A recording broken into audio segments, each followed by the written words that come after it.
Episode 3। कौन है वो?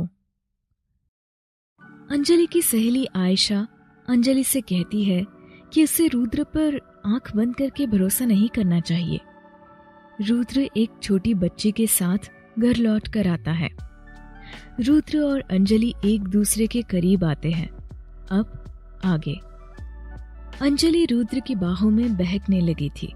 वो रुद्र की धड़कनों को अपने बेहद करीब महसूस कर रही थी। उसके हाथों की गर्मी को अपने बदन पर महसूस करके अंजलि के शरीर में एक अलग सी हलचल हो रही थी। रुद्र ने आज पहली बार उसे इस तरह से गले लगाया था। रुद्र के गले लगी हुई अंजलि को इस बात का एहसास हो रहा था कि उस वक्त रुद्र काफी इमोशनल सा फील कर रहा था और शायद इसी वजह से आज वो एक मुद्दत के बाद अंजलि के इतना करीब था। तभी रुद्र ने कांपती हुई सी आवाज में धीरे से अंजलि के कानों में कहा, आई एम सॉरी अंजलि, मैं जानता हूं मैंने तुम्हारे साथ जो कुछ भी किया वो गलत था। पिछले 7 सालों में मैंने तुम्हें उस गलती की सजा दी जो तुमने कभी की ही नहीं। रुद्र की बातें सुनते ही अंजलि की आंखें नम हो गई। उसके दिल में अपने पति रुद्र के लिए प्यार जगने लगा। उसने रुद्र को धीरे से खुद से दूर करते हुए उसकी आंखों में आंखें डालकर बड़े ही प्यार से कहा, हमारी शादी को मैं गलती नहीं मानती रुद्र। मैंने तुम्हारे पापा की जान बचाई थी और इसके बदले उन्होंने मेरी शादी तुमसे करवा दी। ये उनका फैसला था, लेकिन समझ सकती हूँ कि ये शादी तुम्हारी मर्जी के खिलाफ हुई थी और शायद इसलिए इसमें कभी वो प्यार नहीं था जो एक पति पत्नी के बीच में होना चाहिए। रुद्र की आंखें देखकर अंजलि समझ चुकी थी कि उसे आज अपनी गलती का एहसास हो रहा है। अंजलि की आंखों के सामने वो 7 साल पहले का मंजर जिंदा हो उठा। उस रात अपनी किसी सहेली के घर से लौटते वक्त अंजलि को काफी देर हो गई थी। तभी उसकी नजर सामने रोड पर गिरे पड़े एक बुजुर्ग पर पड़ी जो लहूलुहान हालत में सड़क पर पड़े करा रहे थे और उनके पास खड़ी एक लग्जरियस कार की विंडो से एक लड़की बहुत घबराई हुई हालत में उन्हें देख रही थी, क्योंकि उसकी कार से ही उस बुजुर्ग का एक्सीडेंट हुआ था। सड़क सुनसान होने की वजह से वहां आसपास कोई नहीं था। जैसे ही अंजलि ने ये सब देखा, उसने अपने ऑटो वाले को रोका और उस बुजुर्ग की मदद करने के लिए दौड़ पड़ी। और अंजलि को हादसे वाली जगह की तरफ आता देख वो लड़की अपने कार लेकर वहां से भाग गई थी। अंजलि ने उसे रोकने की कोशिश भी की थी, लेकिन वो तेज स्पीड में वहां से भाग निकली। लेकिन अंजलि ने उस लग्जरी कार का नंबर नोट कर लिया और फिर घायल हालत में पड़े उस बुजुर्ग को सही वक्त पर हॉस्पिटल पहुंचाया। वो बुजुर्ग कोई और नहीं बल्कि रुद्र के पापा थे। अंजलि की पहली बार रुद्र से मुलाकात हॉस्पिटल में हुई थी। रुद्र ने जब अपने पापा को सही वक्त पर हॉस्पिटल पहुंचाने के लिए अंजलि को थैंक्स कहा था, तो उसने उस गाड़ी का नंबर रुद्र को देते हुए एक्सीडेंट का सारा सच बता दिया। लेकिन उस दिन न जाने क्यों उस कार के नंबर को देखते ही रुद्र के चेहरे के रंग बदल गए। उसके माथे से पसीना छूटने लगा था। उसकी घबराहट छुपाए नहीं छुप रही थी।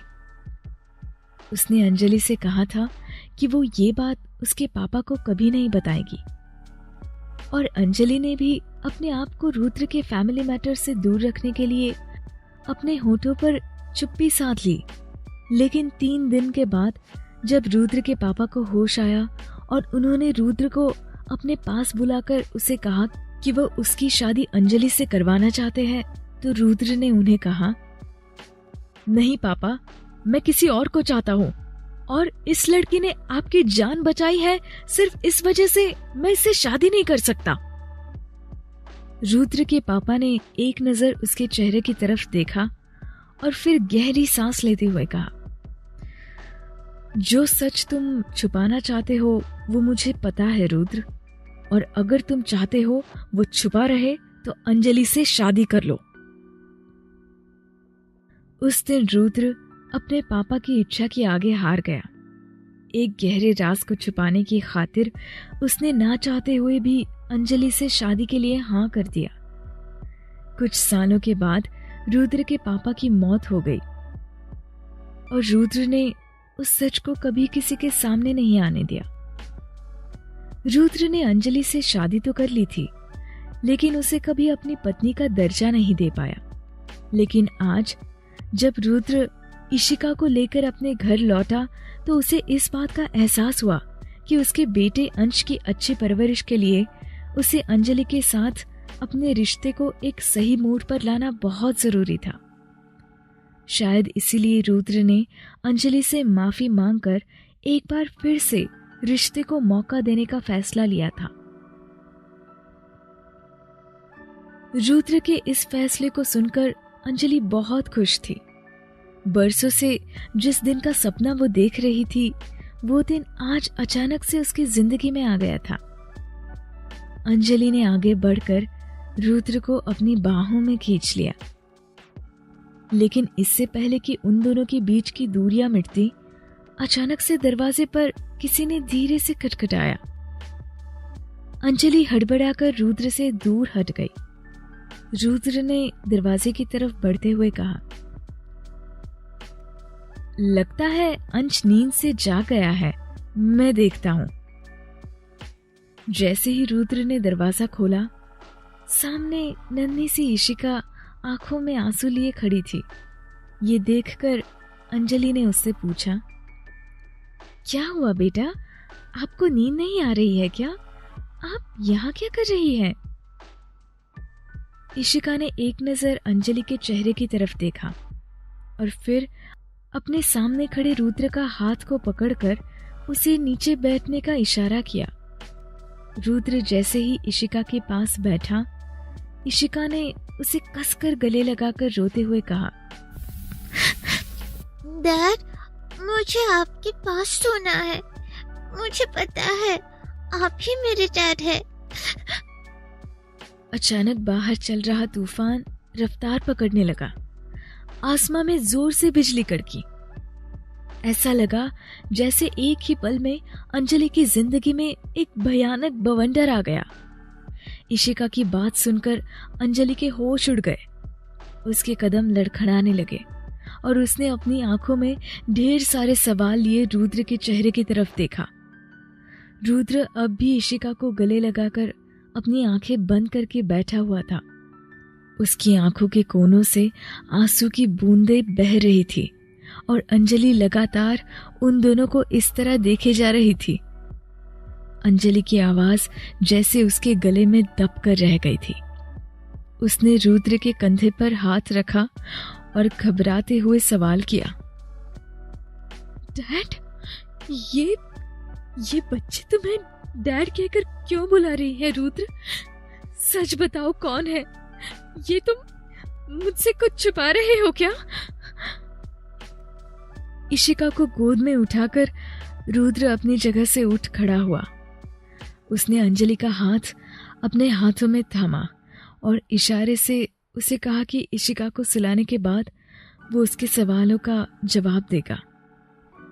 अंजलि रुद्र पर भरोसा करती थी। वो जानती थी चाहे कुछ भी हो, रुद्र उसे धोखा नहीं दे सकता। वो रुद्र के जवाब का इंतजार करने लगी। रुद्र इशिका को गोद में उठाए सुलाने की कोशिश कर रहा था। उसने इशिका को अपने पास अपने बिस्तर पर लिटा लिया था और उसे एक परियों वाली कहानी सुनाकर सुला रहा था। इशिका को सुलाते सुलाते कब रुद्र की आंख लग गई उसे पता नहीं चला और उसके जवाब के इंतजार में अंजलि भी सोफे पर बैठे बैठे सो गई। सुबह अलार्म की आवाज सुनकर जब अंजलि की नींद खुली तो उसने रुद्र के गले में हाथ डालकर सोई नन्ही सी इशिका की तरफ देखा। उसके होठों पर मुस्कुराहट आ गई।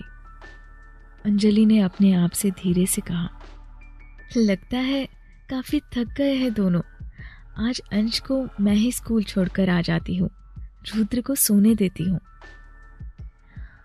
अंजलि दबे पांव कमरे से बाहर चली गई और कुछ देर बाद अंश को स्कूल के लिए तैयार करके वो उसे स्कूल छोड़ने चली गई। अंश को छोड़कर आने के बाद ऑटो से उतरकर अंजलि अपने घर के सामने वाला रोड क्रॉस कर ही रही थी कि तभी अचानक से एक बाइक उसके एकदम पास आकर रुकी। वो बाइक अंजलि से टकराते टकराते बची। डर की वजह से अंजलि ने अपनी आंखें कसकर बंद कर ली और फिर अगले ही पल अपनी आंखें खोलकर सामने बाइक पर हेलमेट लगाए बैठे शख्स की तरफ देखते हुए गुस्से से कहा, ये क्या तरीका है? बाइक चलानी नहीं आती तो चलाते क्यों हो? बाइक को खड़ा करके वो शख्स दौड़कर अंजलि के पास आया और हड़बड़ाते हुए पूछा, सॉरी आपको कहीं लगी तो नहीं? वो मेरा ध्यान आप अचानक से सामने आ गई। और इतना कहते कहते उसने अपना हेलमेट अपने चेहरे से हटाया। लगभग 26 साल की उम्र का वो हैंडसम नौजवान अंजलि से माफी मांग रहा था। क्या था इशिका और रुद्र का रिश्ता? कौन था वो नौजवान? क्या आने वाला था अंजलि की जिंदगी में? क्या आने वाला था अंजलि की जिंदगी में कोई तूफान? इन सवालों के जवाब छुपे हैं कहानी के अगले हिस्से में। तो सुनते रहिए प्यार और धोखे के रिश्ते में बंधी हुई ये खूबसूरत दास्तां दगाबाज।